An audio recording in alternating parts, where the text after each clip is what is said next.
Hello everyone, my name is Ty Welch. I'm with the group The Breaks, and here is our final presentation. So after our ideas for our projects, we came up with the criteria for our evaluation for which one we were going to do. We have feasibility, effectiveness, scalability, and eternal systems. Alright, so this is our first project idea. This is Eileen's idea, RG and Sons Plumbing. You can see we have our client right here. She had a very reliable contact. The problems that they had, the application down there that we were going to come up with, and our evaluation.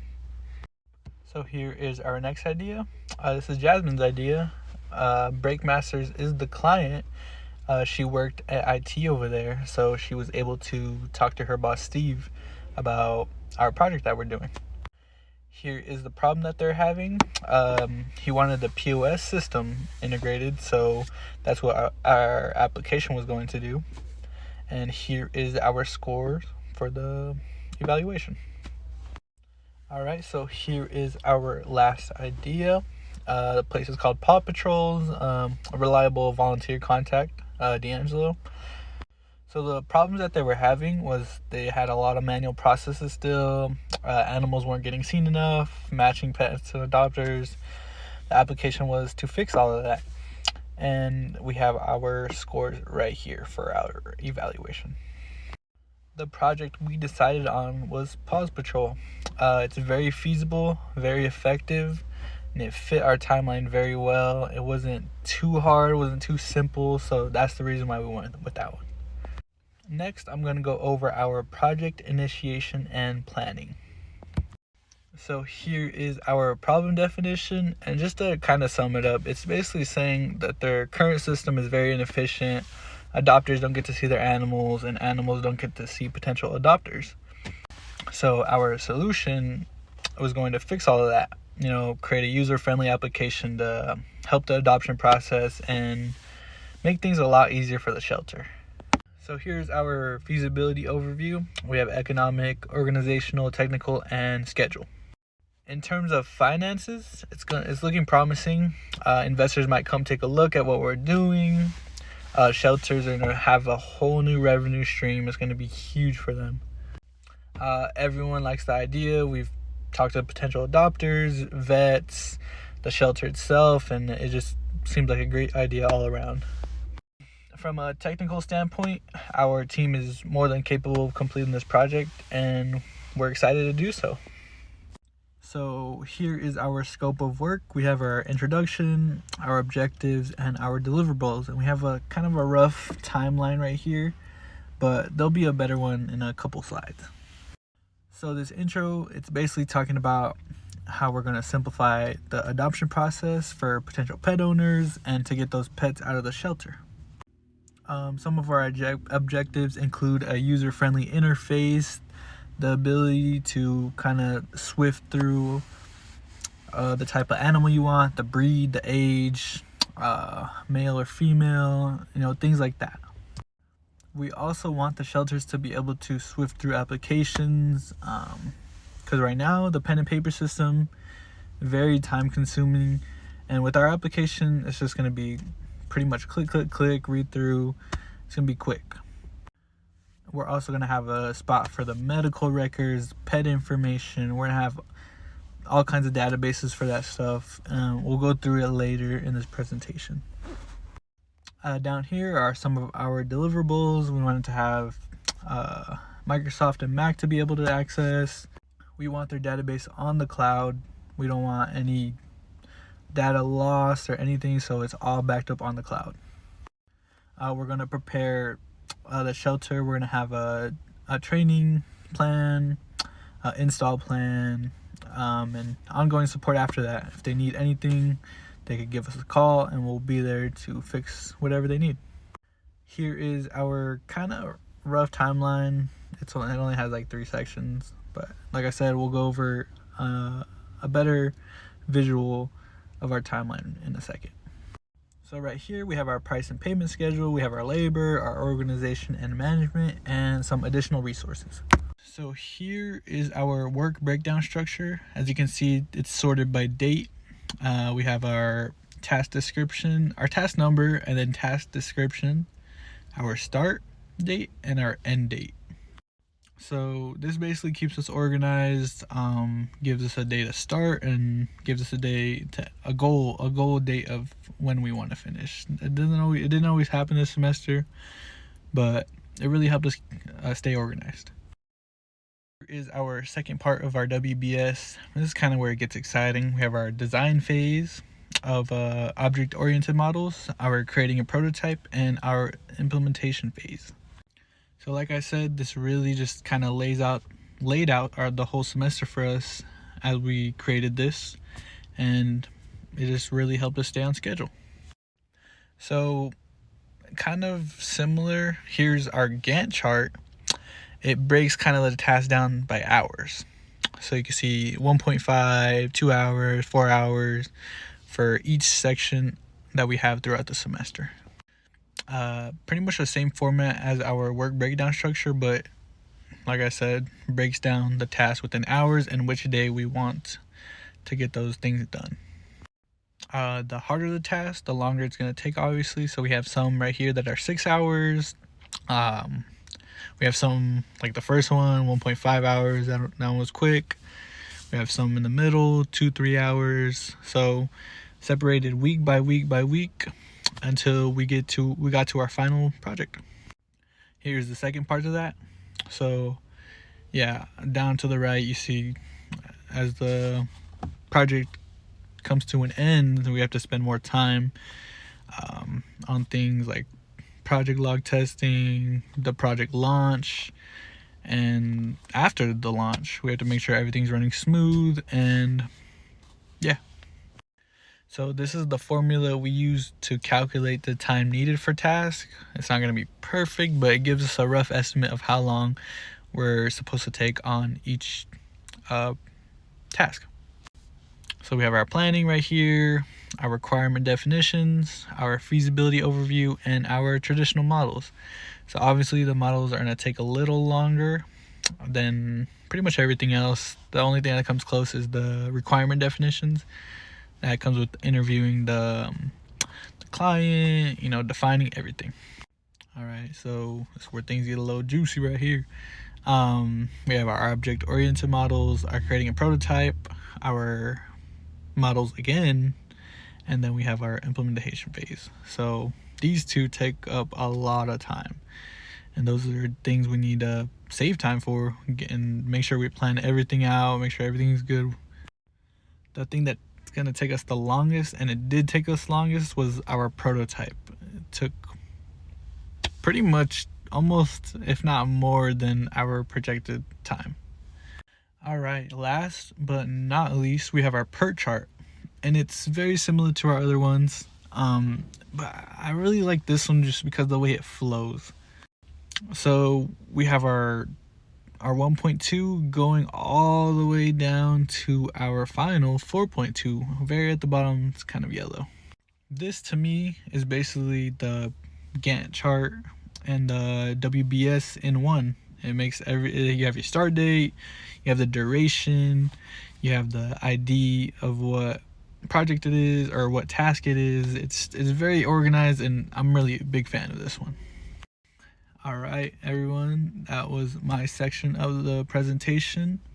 Hope you guys enjoyed, and I am now passing the video on to Jasmine. Hi everybody, my name is Jasmine Grijalva, and I'm going to be going over our system requirements and build versus buy section of our final presentation. Our first category is the pricing. Move myself over. And we are comparing Pet Friend, Bus to the Rescue, Bark, Shelter Manager, Shepherd Vet, and Paw-Lytics in this section of our presentation. So each one has different types of pricing per month, per type of shelter, and per adoption. And across the board, it ranged from $50 per month to $300 per month, depending on the type of application that you choose to go with. And some even have $2 per adoption, or $1 per adoption, which we thought was really interesting. to go over the different types of platforms. So you can see PetFriend has iOS, Android, and web. Most of them do have web and mobile support. Some of them are cloud-based and mobile friendly, and yeah, so they pretty much are all compatible with iOS, web, and Android. To go over the care management portion, a lot of them had a lot of different categories that they included in their own way. So the main ones that we saw were animal care, their medications, test results, their different documents, and different types of support, as well as supporting different languages. And yeah, so that one was very interesting as well to see what they included. Okay, so for animal management, they all differed in the types of information that they included, but they all pretty much covered the same types of data. So the ability to have different types of detailed records, the kennel management, euthanasia, cremation, animal license and registration, as well as their physical, mental, and just the grooming type of health. That was important to us to write down and see that we could also include these types of categories. Okay, so when it came to the adoptions page of the different applications we looked into, they all had a type of application for adoptions, donations, volunteers, and also kept track of people to stay away from. So like offenders or people who have known records that are not compatible with the type of people that we want to be adopting or involved in our organization. Okay, so for the accounting page, it's pretty basic when it comes to the accounting. It's mostly invoices, inventory, export for the donations, receipts for donors, different types of fundraising tracking, and also ways to receive payment and to bill out payment. The different types of accuracy, ways to keep things accurate, and making sure that everything is tracked diligently. For the administration aspect, PetFriend had a lot of different categories as relating to outside parties, so things that could be integrated. Bus to the Rescue had some hosting and infrastructure that was able to allow for PayPal, Google, email type of integration. Bark is their social media, and their customized reporting was something that stood out a lot to us. Shelter Manager, we found that it was interesting how they were able to have a electronic signature pad and different licensing. Shepherd Vet had an online pet portal for requests and payments, and also their treatment administration. And Politics also had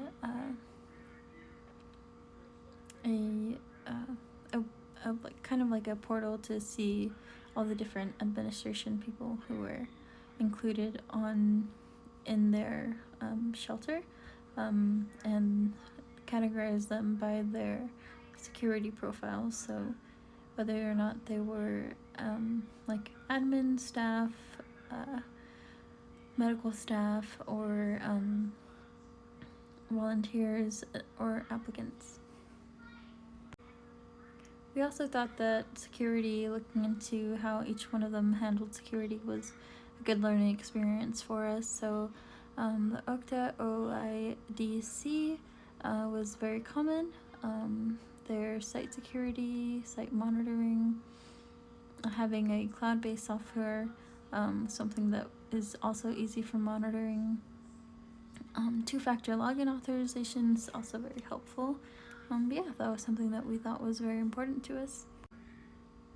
Like I said beforehand, when we may swap over, the connections with other databases really helps bring everything together. So being able to use things like Pet Finder, Adopt a Pet,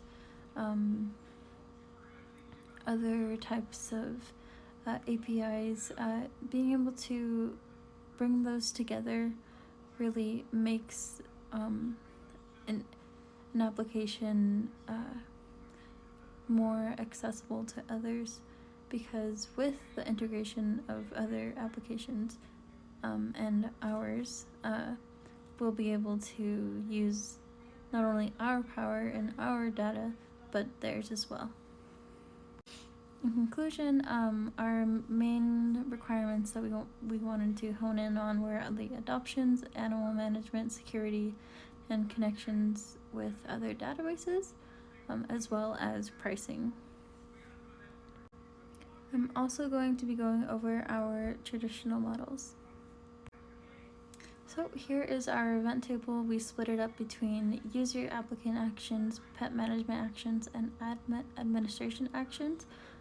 Each category has events, triggers. For those events, the use case response for those triggers, and the destination for each of the events. So as you can see, each one goes corresponding to another. Yeah, that's what they are. Okay, so here is our context EFD. The Adoptimized Data Management System is being interacted with by applicants, account payable staff, and then the administrative or shelter staff. From there, we have our level 0 DFD, our shelter management staff. They are mainly going to be working with the data management system on the side of managing the animals and the care. The applicants will be interacting with it by submitting and getting their applications approved, and the accounts payable team will be billing out and receiving payment for the application fees. Okay, so here is our pseudocode for our Adoptimized data management system. So we have 4 functions here. One to create a new animal profile, remove an animal profile, and to adopt an animal, and then to return a list of animals. One last thing that I'm going over is our domain class diagram. So as you can see, we have 4 different classes here. We have our applicant class, shelter admin class, animal class, and our adoptee class. So the attributes for the shelter admin class are animal capacity, address, all databases, and then the methods are to review applications, confirm appointment times, and update create profiles. Moving on to the applicant class, attributes for this class are name, contact information, interview time, and application date. And then the animal class has its attributes and methods, and so does the adoptee class. Hello, everybody. My name is Eileen Hernandez, and I am project manager for Group 3 The Breaks. This is the part in the PowerPoint where we talk about how we created our prototype. In this section, we will use UML models to kind of illustrate how data flows throughout our system. To a design class diagram, a database schema illustrates how databases work together within a system. We have organized our databases into tables, and you can see on our left-hand side are the database methods, the parameters, the parameter types, and the method types. Similar to the design class diagram, when staff ID needs to be accessed, it accesses the staff database. When a user ID needs to be accessed, the user database is accessed. When the adopter ID needs to be known, the adopter database is accessed. And this is how they interact with each other. Staff goes to staff. Adopter goes to adopter. Adoption fee status goes to adoption fee status. Heuristic evaluation. So a heuristic evaluation is when a system gets applied, kind of gets pressed against a set of principles or a set of heuristics to kind of gauge how the design works with users. We use Nielsen's 10 heuristics, and this was the result of our testing. Heuristic evaluations are not a replacement for user testing, but they can generally be used to identify any immediate problems that arise with the interface. What did we learn from our heuristic evaluation? There are a lot of little things that we can add to help our more experienced users kind of navigate the system better and more efficiently. Um, we learned there was a lot of little things that were slowing us down, such as the jargon. It was slowing not only us down but our client as well, because they had to ask for clarification. What was intuitive to us was not necessarily intuitive to them, so we had to make notes of that. But we rank these on from low to high based on their priority and how badly they need to be addressed. And we believe by implementing our recommendations and prioritizing the user experience, we will be able to provide a high quality product. And now we're going through our testing log files for our prototype. In our testing log files, we have a final test plan, installation plan, post installation plan, and our code. Here we have some of our pseudocode that we developed, a function to create a new animal profile. We wanted to make sure to check if the adoption application approval was confirmed, and to make sure that the fee was paid. If that is true, click the button to create a new animal profile. And when a new animal profile is being created, record the name, date of birth, species, breed to create the filter tags to search through the database. Prompts to enter any medical health documents and a summary of the animal's health status. When an animal status is created, it will check as not adopted, so a Boolean value will be set to true, and submit animal profile. And once the animal is created, the animal profile is created, submit that to the database. We're going to include a function to remove an animal profile once an animal has been marked true. Has been marked false, or has been removed from the shelter. So we're going to have a button to edit, then a button to delete, and then submit deletion will be a validation check. A function to adopt an animal. If adoption application approval is confirmed and the fee is paid, access animal records database, search through via tags, select the animal, and edit button. Edit button is to mean edit the Boolean value. So now the animal status will be marked as false to as adopted, and then the new animal status will be submitted to the database. And then to return a list of the animals, we have to access the animal database and then click a button to display all the animals, where the tags will also be prompted. This is the introduction to our test plan. So the purpose of the test plan was to evaluate and ensure that our data management system optimized has proper functionality, performance, and reliability. The test plan covered the data management system's testing of its functions, responsibilities, which included data entry, retrieval, and deletion. So this test plan covers all of the tests, the risks, the contingencies, everything that was found. The objectives of this test plan was to verify the system was working properly and in a timely manner, and to observe the system's performance under different conditions, and to evaluate the strength of our security features that we had included. So our test phases included 5 phases: unit testing, integration testing, system testing, performance testing, and security testing. So the objective of the unit testing was to verify individual functions and validate data was working properly. We tested connections to database and our data retrieval functions. We ensured errors were displayed clearly from invalid inputs for our data fields, and confirmed data validation for each. For integration, we verified that modules and components of the system were functioning as planned. We ensured proper data flow between different modules. We confirmed that they worked individually and when combined, and we tested them with external systems. We verified for our system testing, we verified that all system components were working together as a whole. We went through the entire adoption process from start to end to make sure that the process went smoothly. We wanted the staff's opinion on if the system's graphic user interface made sense to them, and we were loading a bunch of different data retrieval tests until the system failed. For performance testing, we wanted to evaluate the system performance under varying conditions. So we identified any performance bottlenecks. Sorry, we wanted to identify any bottlenecks. One bottleneck that we did find was that when we started using the filter tags with the animal database, when we filtered dog, it took a long time. We wanted to test the system's responsiveness to having multiple users at the same time, as it is an adoption database adoption center, that would be necessary for multiple users to be on there at the same time. And we wanted to observe them under the system under these conditions. For security testing, it is our priority, one of our requirements, to make sure that our testing is secure and safe. So we wanted to make sure our user authentication and authorization features were working. We wanted to make sure our data encryption was working during data transfers, and we were aiming to find any vulnerabilities, to which we found none. Here are our reports from all of our testing. For unit testing, we failed to handle special characters when creating usernames, so we just fixed that to accept special characters in our string validation check. For integration testing reports, there's a long pause when data was trying to sync between different modules and databases, so we we opted for an optimized synchronization algorithm.